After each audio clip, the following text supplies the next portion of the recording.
Shalom semua, perkenalkan nama saya Romanti Elizabeth Blumbantobing, Prodi Pendidikan Kristen Anak Usia Dini. Di sini saya akan membahas tentang pengaruh pendidikan keluarga terhadap pembentukan karakter anak. Anak adalah seorang yang dilahirkan dari pernikahan antara laki-laki dan perempuan.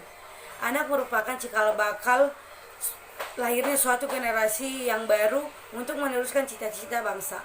Karakter anak dalam keluarga memang sangat sulit untuk dipahami. Ketika anak mulai tidak nyaman berbicara dengan kita, mungkin itu berarti kita belum mampu mendapatkan kepercayaan dan memahami karakteristik anak tersebut.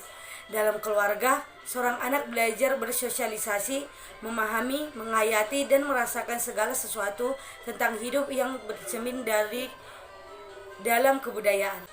Pengertian keluarga menurut Agus 2012 123. Ada beberapa fungsi sosialisasi keluarga. Yang pertama, fungsi cinta kasih. Ungkapan cinta kasih sayang misalnya dengan pelukan, motivasi, dorongan, persetujuan, senyum, dan lain-lain. Yang kedua, fungsi perlindungan.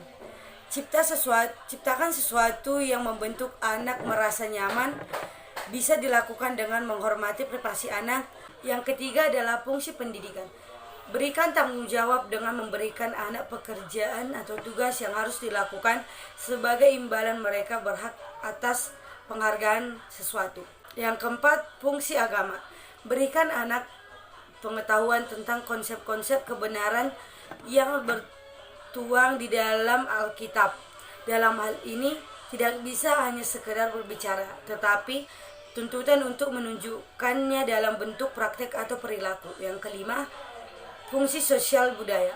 Ajarkan anak bahwa setiap orang berbeda-beda dan saling membutuhkan, dan mereka tidak harus seperti orang lain, melainkan menjadi diri sendiri. Kesalahan umum keluarga dalam membentuk karakter anak menurut Mansur 2011-107. Yang pertama adalah pengintegrasian dalam kehidupan sehari-hari. Ada 5 bentuk. Yang pertama, keteladanan, kegiatan spontan, teguran, pengkondisian lingkungan. Yang kelima adalah kegiatan rutin. Yang kedua, pengintegrasian dalam kegiatan yang diprogramkan. Yang pertama, taat kepada ajaran agama. Kedua, toleransi. Ketiga, disiplin. Keempat, tanggung jawab. Kelima, kasih sayang. Keenam, gotong royong. Ketujuh, kesetiakawanan. Kedelapan, hormat menghormati. Kesembilan, sopan santun. Yang terakhir adalah kejujuran. Mansur 2011-119 dalam bukunya Menurut Elias 1989, Hertz 1980, dan Superka 1976, melalui program-program pendidikan moral sepatutnya menghasilkan warga negara yang aktif, yakni warga negara yang memiliki kompetensi yang diperlukan dalam lingkungan kehidupannya. Yang pertama adalah kompetensi fisik yang dapat diberikan nilai tertentu terhadap sesuatu objek, misalnya melukis sesuatu, membangun sebuah rumah, dan lain sebagainya. Yang kedua adalah kompetensi hubungan antar pribadi yang dapat memberikan pengaruh kepada orang lain, melainkan melalui hubungan antar sesama, misalnya saling memperhatikan, bersahabat, berhubungan ekonomi, dan lain-lain. Yang ketiga adalah kompetensi kewarganegaraan yang dapat memberikan pengaruh kepada unsur-unsur masyarakat umum, misalnya proses pemilihan umum dengan memberikan bantuan kepada seorang calon atau partai peserta untuk memperoleh kemenangan melalui kelompok peminat tertentu, mampu mempengaruhi perubahan kebijakan umum. Indikator dasar pendidikan moral. Pendidikan moral merupakan nilai dari norma yang terjadi pegangan bagi seorang atau sekelompok dalam mengatur tingkah lakunya. Dasar dari pendidikan moral yang dimaksud di sini yaitu mengenai tingkah keseringan respon atau kekeluargaan dalam memberikan contoh moral kepada anak, serta berapa seringkah keluarga khususnya orang tua dalam menanamkan nilai moral kepada anak. Indikator dasar pendidikan moral. Pendidikan moral merupakan nilai dari norma yang menjadi pegangan bagi seorang anak atau sekelompok dalam mempengaruhi tingkah lakunya. Dasar dari pendidikan moral yang dimaksud di sini yaitu mengenai tingkat keseringan respon atau kegiatan keluarga memberikan contoh moral pada anak, serta berapa seringkah keluarga khususnya orang tua dalam menanamkan nilai moral kepada anaknya. Kedua adalah indikator dasar pendidikan sosial. Dasar sosial merupakan suatu rumpunan masalah pendidikan. Dari pemikiran tersebut seperti aspek-aspek sosial dan pendidikan, lingkungan sosial pendidikan, sekolah sebagai sistem sosial, dan peranan sosial pendidikan.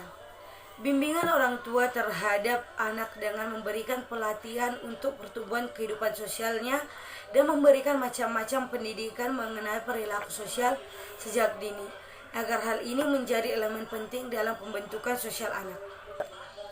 Dasar dari pendidikan sosial yang dimaksud di sini yaitu mengenai tingkat keseringan respon atau keluarga dalam memberikan contoh sosial pada anak, seperti berapa seringkah keluarga khususnya orang tua dalam menerapkan nilai sosial pada anaknya. Yang ketiga adalah indikator kehidupan emosional anak. Emosi merupakan peran intens yang ditunjukkan kepada seorang atau seseorang. Emosi adalah reaksi terhadap seseorang atau kejadian yang dapat ditunjukkan ketika merasa senang mengenai sesuatu, marah kepada seseorang, ataupun takut terhadap sesuatu. Kesimpulannya adalah 1. Ada pengaruh yang signifikan antara pendidikan keluarga terhadap pembentukan karakter anak. Yang kedua, dari hasil analisis dari data yang diketahui Yang kedua adalah dari hasil analisis yang diketahui untuk derajat atau tingkat keeratan pengaruh pendidikan keluarga terhadap pembentukan karakter memiliki tingkat keeratan yang kuat. Hal ini ditunjukkan bahwa dengan adanya pendidikan di dalam keluarga berpengaruh terjadinya pembentukan karakter anak, namun membutuhkan waktu untuk mencapainya. Sarannya adalah kepada orang tua khususnya dapat meningkatkan dan memperhatikan perkembangan anak.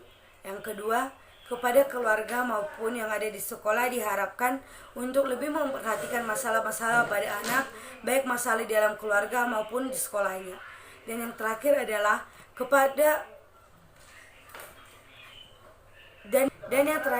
kepada anak diharapkan agar dapat belajar memahami lingkungan sekitar seperti teman sebayanya dan lebih aktif di dalam kegiatan-kegiatan yang positif di lingkungan sekolah, keluarga, bahkan di lingkungan negaranya. Kepada anak diharapkan dapat belajar memahami lingkungan sekitarnya seperti lingkungan sekolah, lingkungan keluarga, dan lingkungan sekitarnya. Jika ada kesalahan kata dan perilaku, saya minta maaf. Terima kasih.